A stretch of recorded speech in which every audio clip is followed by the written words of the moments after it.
नांदेड़ जुनूब से कांग्रेसी उम्मीदवार मोहन हंबर्डे के लिए एक शानदार इंतखाबी रैली निकाली गई। ये रैली कांग्रेस के कारगुजार सदर दीपक सिंह हजूरिया के राब्ता दफ्तर से शुरू हुई और वार्ड नंबर 17 के मुख्तलिफ रास्तों और मोहल्लों से होती हुई इख्तिताम पजीर हुई। रैली में हैदराबाद से आई हुई कांग्रेस कमेटी के ऑब्जर्वर असमतुन्निसा बेगम, कांग्रेस के कारगुजार सदर दीपक सिंह हुजूरिया, शिवसेना उद्धव ठाकरे ग्रुप के लीडर पप्पू यादव, कांग्रेस शहर के नायब सदर गगन यादव, नसीम पठान और दीगर महाविकास अघाड़ी के कायदीन ने शिरकत की। रैली के दौरान कायदीन ने इलाके के लोगों से मुलाकात की और इनसे अपील की कि वो लोकसभा के ज़िमनी इंतखाबात और असम्बली के आम इंतखाबात में महाविकास अघाड़ी के उम्मीदवारों के हक में वोट डालकर इन्हें कामयाब बनाएं।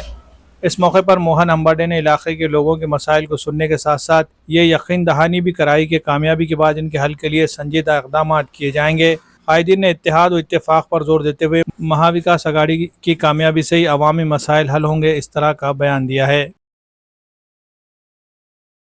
महाविकास आघाड़ी की मोहन अन्ना को और रविंद्र चौहान को भारी मत से चुना के लाने के लिए हम सब 17 प्रभाग क्रमांक 17 के पूरे नागरिक हम एक महारैली निकाले। हैदराबाद से हमारे कांग्रेस पक्ष के असमत कुरैशी साहब मैडम आए वाले हैं, तो उनके साथ हम सब जनों महाविकास आघाड़ी का प्रचार चालू करिए।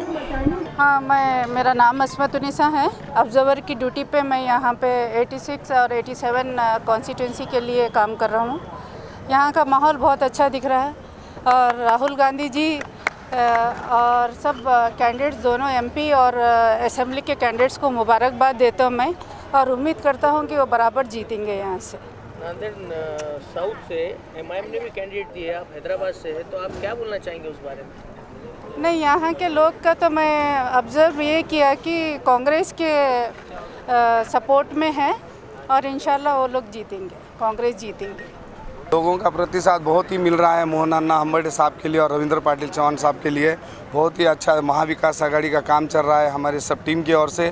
प्रभाग क्रमांक 17 में पप्पू यादव, गगन जी यादव, दीपक सिंह हजूरिया, मैं और मेरे सब घर के फैमिली मेंबर हैं, सभी लोग बहुत ज़ोर शोर से काम कर रहे हैं। हमें उम्मीद है महाविकास आघाड़ी के दोनों भी और दक्षिण के अब्दुल सत्तार साहब भी, उनकी भी सीट आएंगी। बहुत 80,000 मतों से मोहन अन्ना साहब निकलेंगे और सत्तार भाई निकलेंगे, ये हमको उम्मीद है। प्रतिसाद चांगला आहे, कारण मोहन अण्णा हंबर्डे जेव्हा दक्षिणचे आमदार झाले पहिले वेळेस 17 दिवसात निवडून आले होते।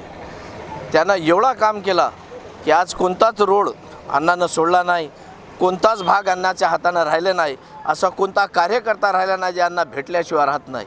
छोटी मोठी कोणतीही समस्या अण्णाकडे त्यांना व्यवस्थित सोडतात। त्यामुळे अण्णा येणं आणि अण्णामुळे रवींद्र चव्हाणला या वार्डात आम्ही पूर्ण मतदान घेऊ शकता असं काम अण्णाचं आहे। असे 2 शब्द मी बोलतो की अण्णा निवडून येणार 100%, रवींद्र चव्हाण निवडून येणार 100%।